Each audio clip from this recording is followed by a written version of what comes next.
All right. Welcome to the first ever edition of the Teed Up podcast. So, if you don't know what I'm doing here, that's fine because nobody does because I'm just starting this out. So, I am starting an NBA podcast, just some normal dude. My name's Aaron Quinn, here to talk about the NBA. I absolutely love basketball. I've grown up loving basketball. I'm a 90s kid. I grew up in what I think is the golden age of basketball. And I think basketball is now making a great comeback. I think some of the best professional basketball we've seen being played in a long time is being played right now. So I'm super excited, and I hope you're super excited. And so what we're going to do right now today is get into my season prediction here. So going to dive right in. I'm going to try to keep it short for you since it's the first podcast, and you guys don't really know me, and why should you even care what my predictions are for the NBA? But so we're going to take a look here at some of my predictions. Give me 1 second here. I'm going to load this up. So I don't have any live viewers yet. I do like to go live with the podcasts. Let me see here if I got anybody. So if this is your first time watching, don't be shy. Get on here, check it out. I take questions live. I like to have interaction with the fans. I do it for Buffalo Bills podcast. As you can see all the stuff behind me, I do a lot of Bills stuff. So used to doing it that way. So that's what we're going to try to do here. Take some live questions. In between doing live questions, I'll kind of talk about what I think the season's going to play out and some of the teams that I'm excited about watching this year. Going to try to watch as many games as possible.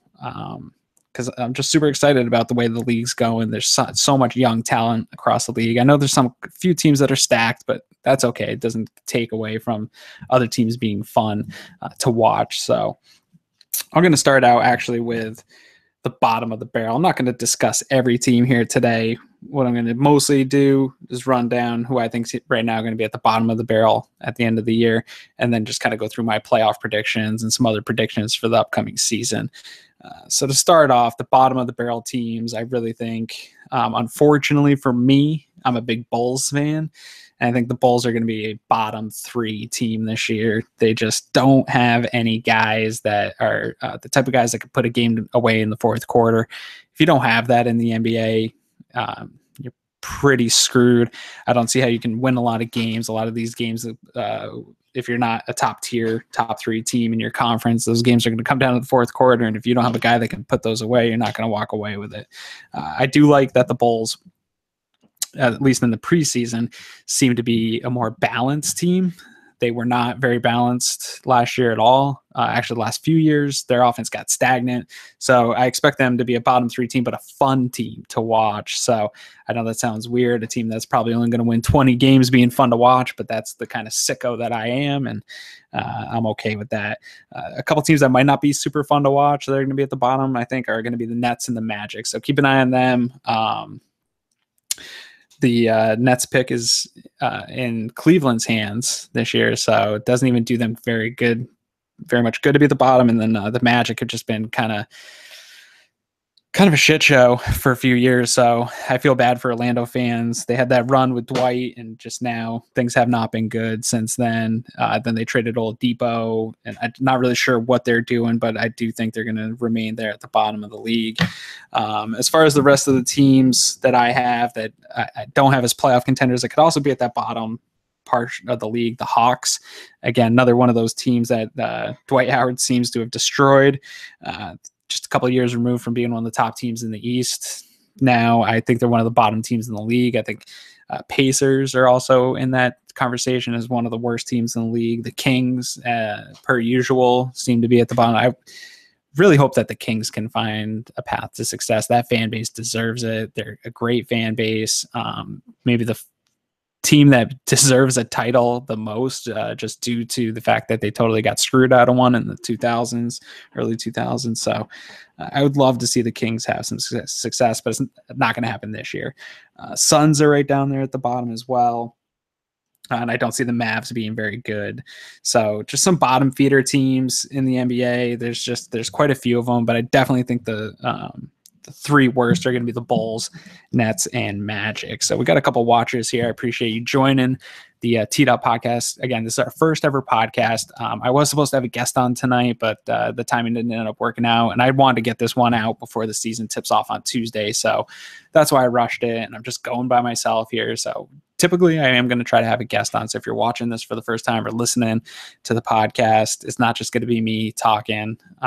We're going to have some guests on and have some back and forth, and come on over to the YouTube page, interact in the chat box. I will keep an eye on it and try to answer any questions you have, or tell me I'm an idiot. I don't really care. Let me know if you think I'm wrong, if you think I'm right.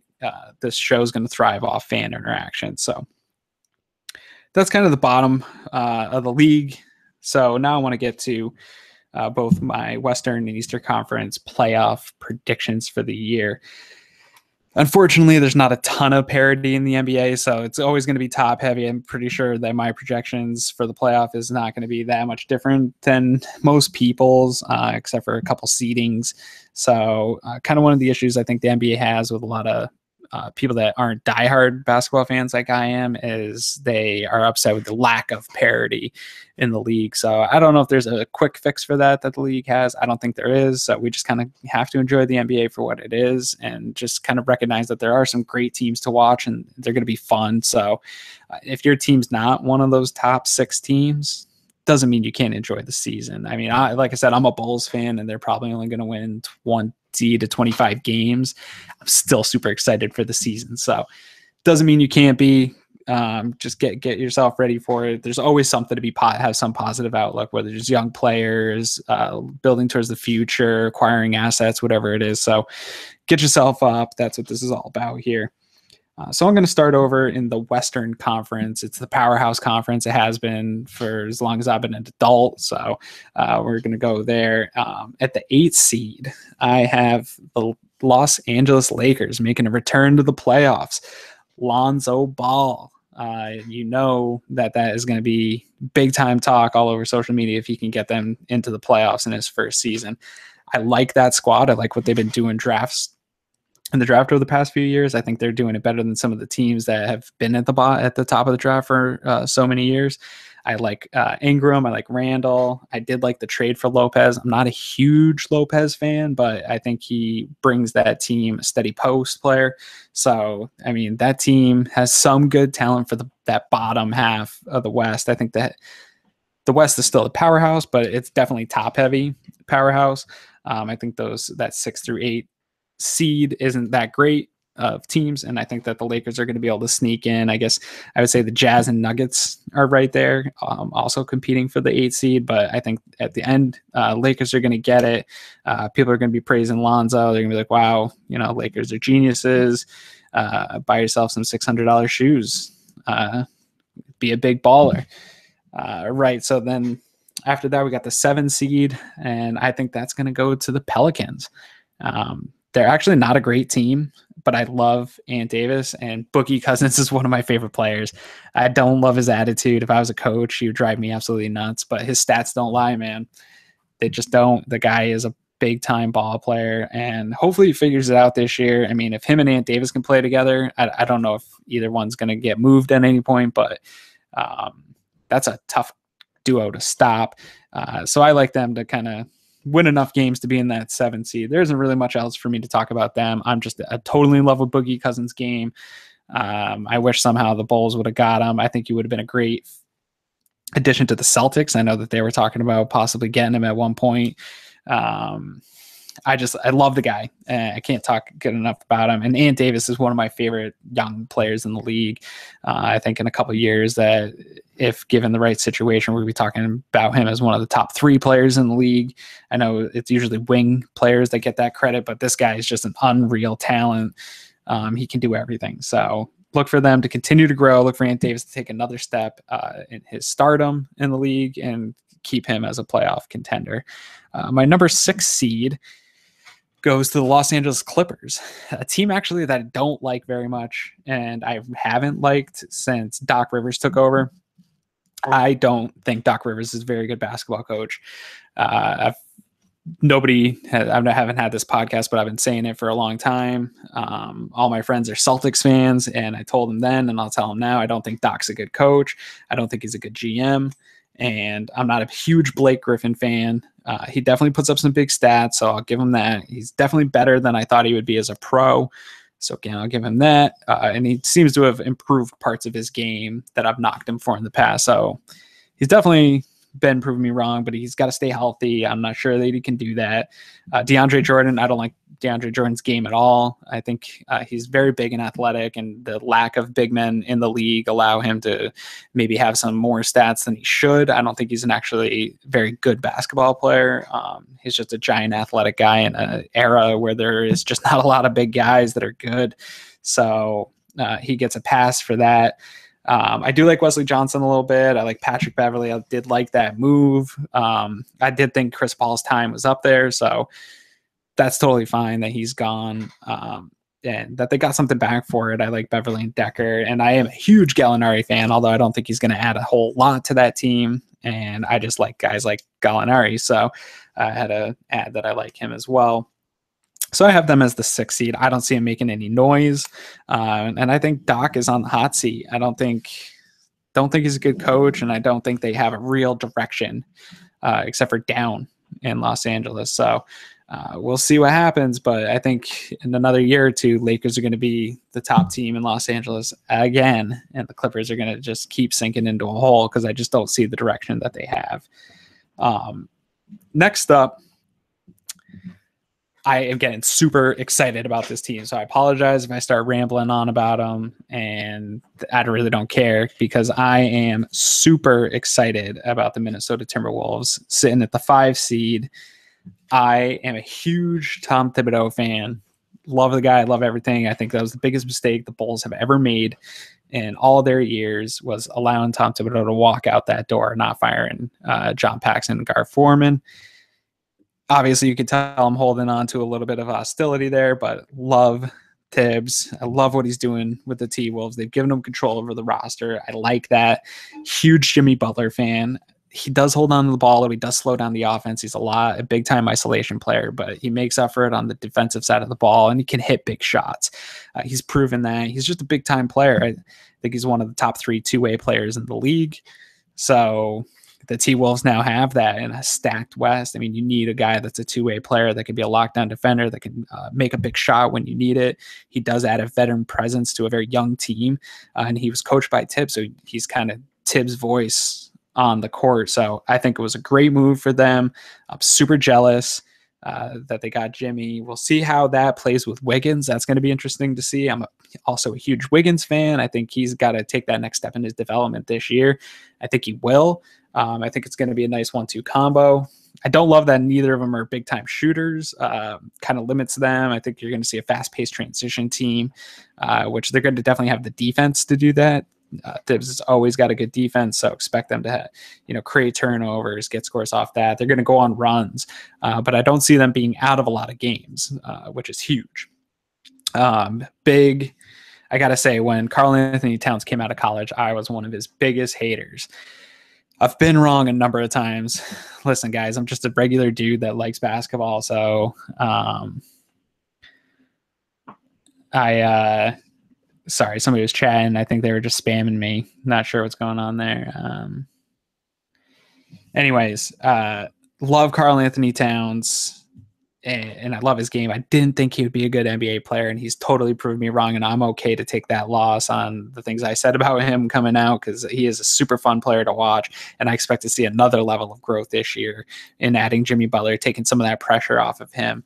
And then they went and made moves by adding Jamal Crawford, Taj Gibson, Jeff Teague, and I like Pat and the kid they drafted out of Creighton. So I like the core they're putting together. They got strong defensive players. They got a nice deep roster now.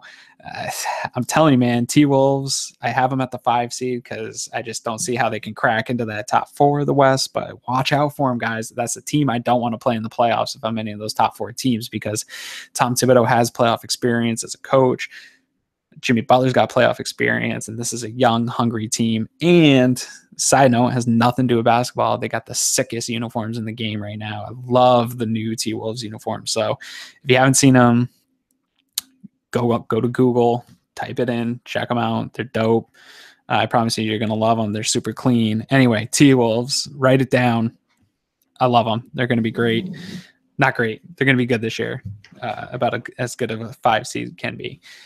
Next team is the Houston Rockets. Now, this is my brother's favorite basketball team, so I might be a little bit biased here, but That team right there shocked me last year, and I think they shocked most of the basketball world in having a better record than any team in the East. To me, that's crazy. I just didn't see it coming. I think James Harden was robbed of an MVP last year. I know Russell Westbrook had crazy statistics.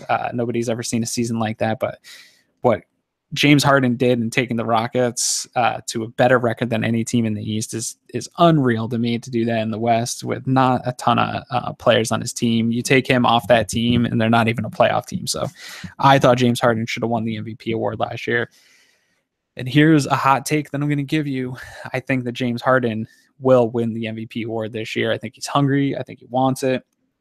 And I think he deserves it. He's been close a couple of years now, and I think the NBA is going to give him one this year if he has a similar season to the one he did last year. There's a couple other guys that I think could push for that. Obviously, there's so many great players in the league right now, but that's my hot take, is that I think James Harden's going to be the MVP. He's just gotten better. I knocked him for years. I still don't think he's a great defender. Actually, I think he's a pretty bad defender, but offensively, the guy's game is just sweet, and he's become such a good passer, and he has such good vision, added with he can score from any angle on the court. I mean, he's just got it all when it comes to offense. You had Chris Paul that mix. I'm not super interested. I don't love Chris Paul on that team, but I'm going to give him a chance to prove me wrong. But I think James Harden is such a ball dominant player that just make him the point guard. He can pass. I just don't love that addition. It is a big name. It is another guy that can hit a shot. That's the one thing the Rockets didn't have last year. So I do like the Chris Paul addition. I'm a big Eric Gordon fan. I think he's a nice rotational player for them. Ryan Anderson's a nice stretch for them. And then Ariza is a great defender. So what James Harden doesn't give you on defense, Ariza will, and he can knock down your shots. So I got the Rockets in the 4 seed. I think they're a really good team. I think if they're in the East, they might even be competing for the 1 seed just because of how good James Harden is. So keep an eye on them. They're going to be a fun team to watch. Unfortunately for us in the East, some of these West Coast teams we just don't get to watch because the games come on so late. But if you do get a chance, I think the Rockets actually are tipping off Tuesday. I'll have to double check that, but I think they're one of the tip-off teams Tuesday evening. So if you get a chance, check them out, and then we'll talk about it on the next episode next week. So the number 3 seed, I didn't like putting them here. I actually wanted to put the Rockets at the 3 seed, but I think just too much star power. I got the Oklahoma City Thunder. Again, this is a team that I don't really like. I'm not a huge Russell Westbrook fan. I definitely will give him more credit than I used to. I really didn't like him for a long time. He can put up big statistics. I know he's fun to watch for a lot of people. I don't love his style of play. I think his statistics were a little bit padded last season. With that said, it was still impressive. But the addition of Paul George, Carmelo Anthony, I don't like Melo at all. But the guy can score in many different ways. He just is terrible on defense. I just don't like his attitude, but the facts are that they have 3 big-time scorers now. I do love Paul George's game. He can be a dominant player. He can lock down dominant players. So it's hard for me to not put them in the 3 seed. I tinkered with that a whole lot between the Rockets and the Thunder, but I think at the end of the day, the Thunder are going to sit in the 3 seed. But again, a team that I don't really love. I don't see them as a title contender, and I don't know how that's going to mesh. That there's not a lot of there's only one basketball to go around, guys. I don't see this working well as far as making a long run into the playoffs. My number 2 team in the West, I think a lot of people are writing them off, and they do every year. And until Greg Popovich retires, I'm going to put them right up there in the top 3 teams every single season, because the San Antonio Spurs are the best franchise of my adult life. I mean, in all of sports, maybe, because they are just super consistent. You can't count them out. It doesn't matter what happens. So I'm not counting them out. And in fact, I love the addition of Rudy Gay to that team. I like Rudy Gay. I always have. He's had some unfortunate injuries in his life. If he can stay healthy, I think getting him in a Popovich system is the perfect thing for him. He's been on so many bad teams, sitting out there with the Sacramento Kings for the last few years. Those Grizzly teams are okay, but they weren't really that well coached. He's in a great system now. I think he could be a super good role player for this team. I love that pickup. I think it's going to be big time for them. I think it's going to allow them to win enough games to get into that 2nd seed. I think Aldridge is going to have a big year. I know there's some trade talk about Aldridge this past offseason, but at this point, I don't see him going anywhere. I think he had a little bit of a down year last year, and I think he's a super good player. And again, in a league that doesn't have a lot of big men, he can really dominate. He can score all over the post. He's just a really good player. Pau Gasol, I don't love him. I don't love him in the system. I thought he was going to be a big benefit to them last year after losing Tim Duncan, but it's just not looking that way. So I'm not sure why he's still there, but I mean, I guess he's an all right rotational player at this point in his career. And Tony Parker coming back off injury. Love Tony. I think he's one of the best guards in the game, even at his age, even though he's lost a step with his quickness. I mean, the guy is just a cerebral player. He's super smart. He knows what everybody's doing. He knows where everybody's supposed to be. He knows the system. He's an extension of Popovich on the floor. And you can't put a price tag on that. And as long as he feels like he can play, I mean, he's going to be one of the better guards, especially come playoff time. I mean, the guy's just a baller when it comes down to getting into the playoffs and doing his thing there. He's the Frenchman, man. You can't mess with the Frenchman. And then the Kawhi is coming back. I know he's got the quad injury right now, and it looks like he's going to miss the first game. They're saying he can miss a couple weeks here. That's not great news for them, but Kawhi, in my opinion, is the best all-around player in the NBA. There's nobody like him. I mean, he is the best defender in the league. I think that he should have won Defensive Player of the Year a couple times already. The dude's amazing. I love his game. I love everything about it. Hopefully he can come back and have a nice, healthy year. And then he would be the person who I think is going to challenge Harden for the MVP this year. So we'll see how that plays out. Warriors are going to be in the top seed. I'm not going to spend a lot of time talking about the Warriors. We basically know everything about them. They're a stacked team, and until they are proven otherwise, they are the defending champs of the West, the defending champs of the NBA, and there's a good chance that they're going to maintain that title going another season. So I'm not going to talk a ton about the team. We know who they are. I've got them as the 1 seed. That's not a surprise. That's not a big hot take or anything like that. And I hope that one of these teams can knock them off and add some parity to the league, because that would be fantastic. I think everybody would appreciate that, right? All right, let's run through the Eastern Conference here real quick, and then we'll get out of here today. So Eastern Conference is my preferred conference since I'm a Bulls fan and I live on the East. I get to watch a little bit more of the East. So here we go. At the 8th seed, I got Michael Jordan's Charlotte Hornets. I've had this Hornets team sitting around this 8th seed for years. I feel like they're always on the cusp. I think they come out hot a bunch of times, and I'm like, see, I told you, this is the year they're finally going to be good. And they always let me down. So I like this Hornets team, though. I'm a big Kemba Walker fan. I don't think he's the kind of guy that's going to lead a really good team, but I think he can keep a team in the 8th seed here in the East. I like Nicholas Batum.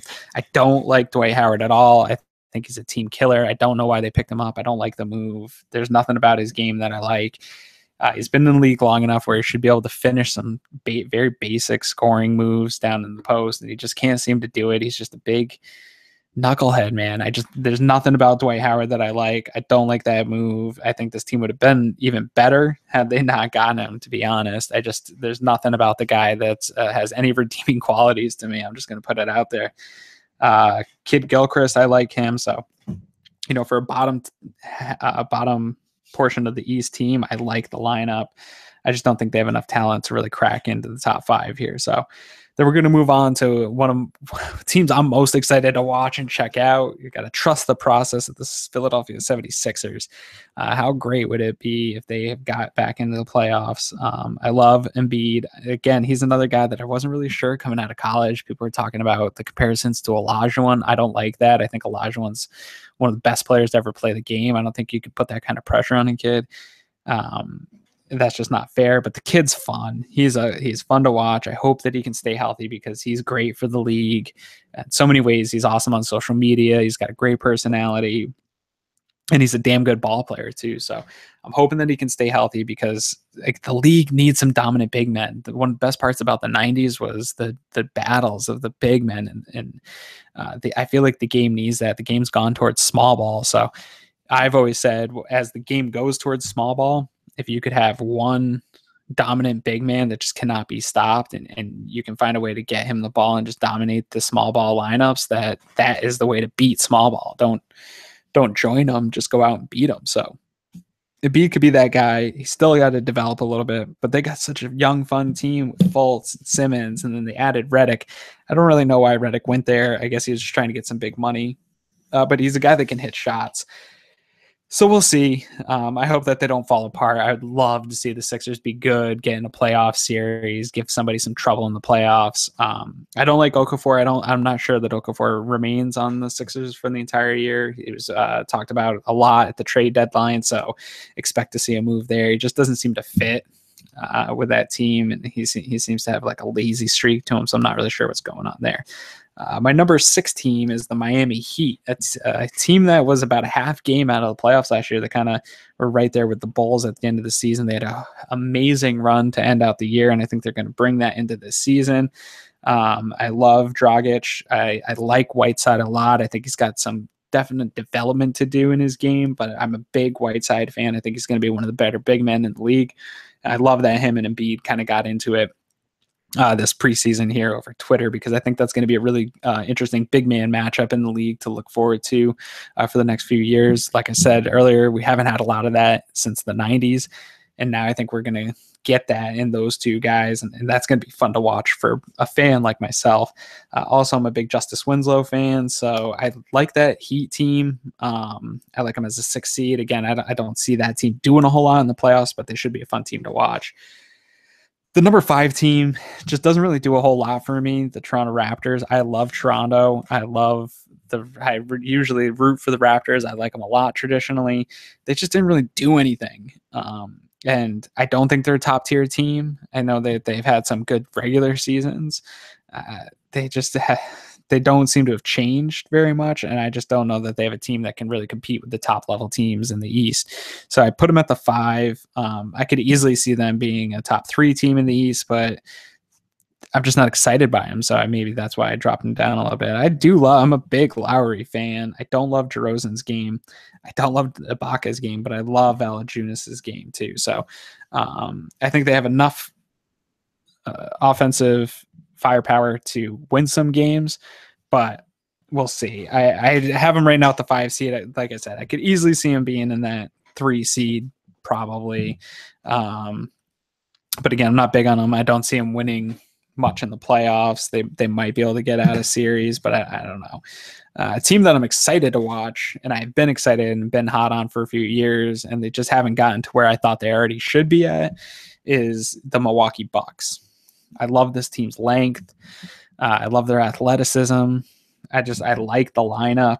I think that if you have that type of length and athleticism, especially in the playoffs, you can create so many problems. You can switch out on these guys, out of these big perimeter guys.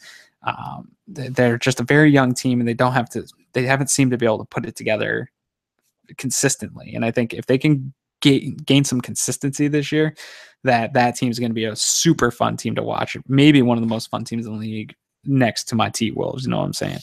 So love the Greek Freak. I think he's going to be another guy that's in that MVP discussion with Harden and Kawhi Leonard. The guy's just he is what his name sake is. He's a freak, man.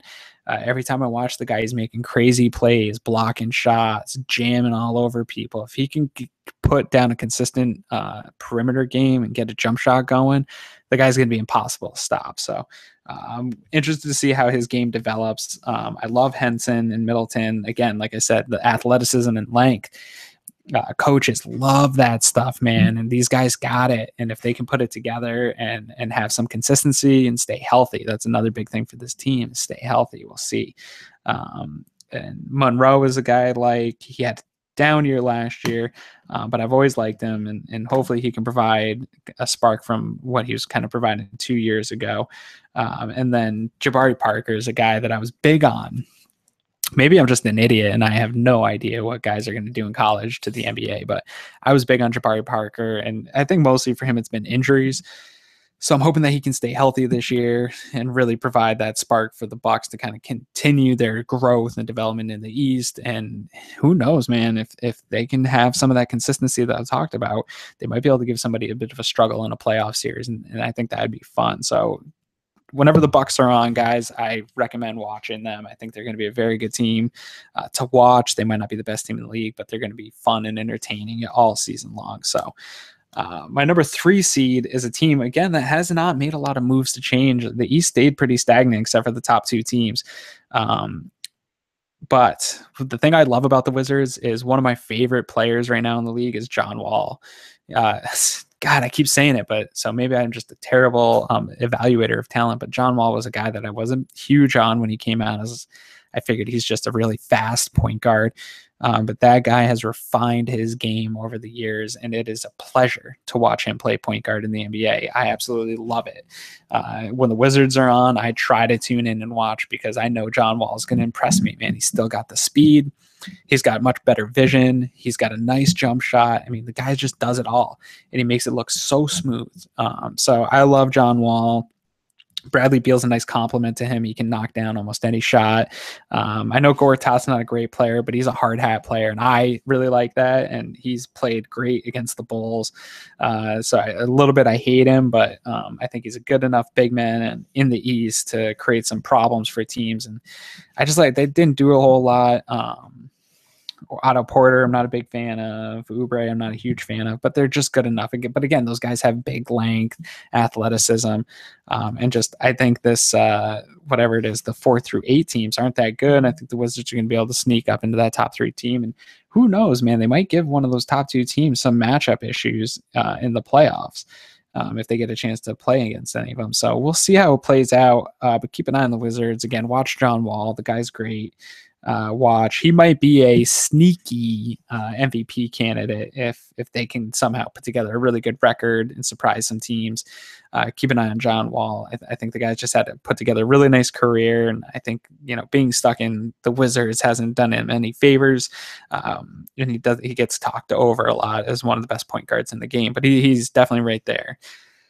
Leading me to maybe my most controversial pick, but I don't think so. But some people might think so. I've seen a bunch of arguments about it on Twitter, but we'll see here. I've got the Cleveland Cavaliers at the 2 seed. I've always been a big LeBron hater. He's a great player. I'm not saying that, but there's a lot of things I don't like about LeBron. Maybe we'll do a show about it sometime, and we can discuss that. But LeBron, he's going to do his thing. He's going to get his numbers. This team's going to be there. They're going to be one of the top teams in the league. There's no doubt about it. I do like them picking up Rose as a Bulls fan. I'm a huge Rose fan, obviously. But I think he looks explosive here in the preseason. I think he's got a chip on his shoulder. He's got a lot to prove. I thought that was a great addition for them. I didn't think the Dwayne Wade was a good addition. I think that actually hurts their team. I just don't think he has anything left at this point in his career. I think he's just another guy out there that doesn't play good defense, that gets beat all the time on defense. He could provide some scoring in spurts, but I don't love him on that roster. I know it felt like they had to make a move, and there's not a lot of guys out there, and LeBron and Wade are boys. So we'll see how it plays out. Not a huge fan. I do love them having Jeff Green coming off the bench. Was not a huge fan of his with Boston, but I think this is a perfect type of spot for him. I always said he should be a 7th, 8th option off the bench, an athletic guy, then come out. He's a streaky player. That's okay in that position. So we'll see. They're super deep. I could go on for a while talking about their players. And I think the big wild card to the Cavs is how does Isaiah Thomas recover from that hip? And they seem to be feeling pretty good about that right now. I don't feel good about that. I think he should have opted for the surgery right from the get-go, had the surgery done. I think he made a huge mistake in his own health by not doing that. And I also not a huge fan of Isaiah Thomas, to be honest, and I don't think he can replicate the season that he had a year ago. Even if he stayed on the Celtics, I don't think he can replicate that.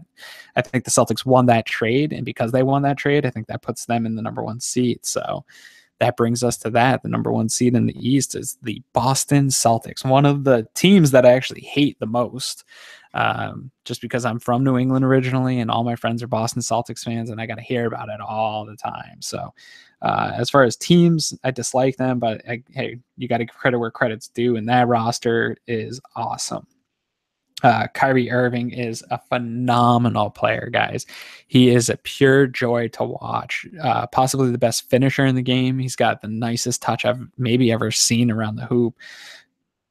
absolutely love the guy. There's nothing really. I mean, I wish they could be a little bit better on defense, but some of these stars just don't play both sides of the ball. But I don't think he's going to be able to get away with that with Mr. Stevens here, Brad Stevens, as his coach. So we'll see what he does on the defensive side of the ball. But I think the guy's going to put up huge numbers. I love him leading that team. I see no drop off. In fact, I see an improvement between him and Isaiah. So Celtics win that. Love Gordon Hayward coming back to be with Brad Stevens. For a while this summer, I didn't think that was going to happen. I thought he would stay with the Jazz. Proved me wrong. Went back to be with his former coach. I think it's a great move. The fans in Boston are going to love him. I think it's good for him because he's not buried in Utah anymore. He's going to be able to be on the big stage and playing some big games all season long for the Green. Al Horford is one of those guys that's just super consistent. He's going to just give you his double-digit rebounds, double-digit points every single night, double-double. He's a super consistent guy. I don't think he's a big-time game player, but now he doesn't have to be. He went from being almost the number one guy, really. I mean, I know Isaiah was the number one guy, but he was the biggest name on that team last year, and to moving into that third guy role, which I think is a nice spot for him. And then you got Brown and Tatum, two super young guys that everybody's high on. I like them, and I think Brown's got to take a big step up this year. And then Marcus Morris adds an interesting dynamic to that team. They have some interesting pieces. They have some length. They have some athleticism. I'm not a huge Marcus Smart fan, but he does provide a bunch of hustle and defense. And it seems like everybody's just buying into the Brad Stevens system. And if you have buy-in from really good players and some decent role players, I mean, that's going to be tough to stop. So I do think the Celtics are going to sit at that number one seed. I think they'll probably win 60 games, maybe right around there, 55, 60 games, and grab the one seed, which is going to be tough, man. If Boston has home court advantage in the playoffs, watch out, because that stadium, I've been in the Garden when it's rocking, not for a playoff game, but just when it's rocking, and that fan base is pretty incredible. So watch out. Cavs are not going to want that to happen, because I don't see this core staying together. I think LeBron's going to leave after this year. So this is the Cavs' last run, in my opinion. The Celtics might just put a hurting on that. And how sweet for Kyrie would that be to just keep that at LeBron's reach. So I see it at the end of the year here. We got, I have a feeling at first going into the off season, I thought for sure we were going to see another Cavs Warriors finals, but that's not how I'm seeing it play out this year, guys. I am predicting a Warriors Boston Celtics finals. I do think the Warriors are going to win another finals this year. I think they're the team to beat until proven otherwise. I know that's a lame prediction, but that team is so stacked, and I don't see anyone being able to match up with them barring injuries. It's just going to be a tough sledding for everybody else to even catch up to the type of play that they have. And I think they're on a mission to put that back-to-back together and prove that they're up there with some of the greatest teams of all time. So we'll see. I mean, that's the fun. I'm super excited for this season. Like I said, there's some teams out there that I'm just ready to watch.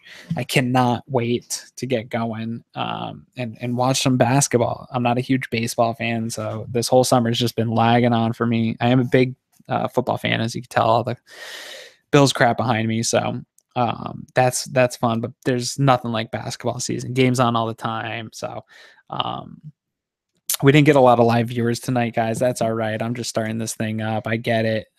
But if you like this podcast, keep an eye out. Follow me on the Twitter.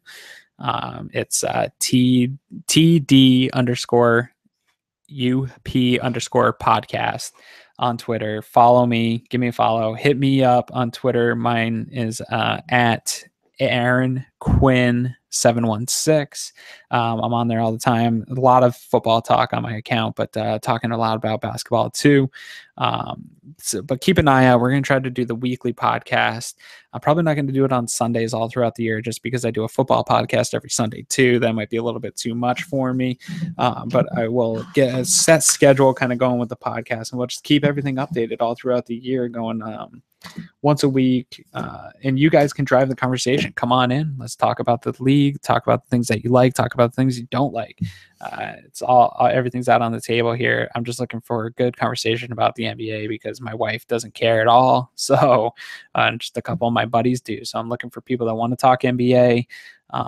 If you're interested and you like talking about the NBA and you got a decent mic and you want to come on the show and just go back and forth with me about how you feel things are going in the NBA, hit me up, slide in my DMs, if you will, and we'll give you a shot, man. Get on the mic. I'm not looking for celebrity broadcasters here, just looking for guys like me that think they know more than they do about the NBA and want to have a conversation about it. So anyone's welcome to join, and I hope that you guys continue to listen. I hope that you enjoyed this show. I know I enjoyed talking about it. I've been excited to put my predictions out on the internet and have people rip them apart and tell me I'm an idiot and that I look stupid doing it. So do that. Hit me up down in the comments section. I'll be there talking.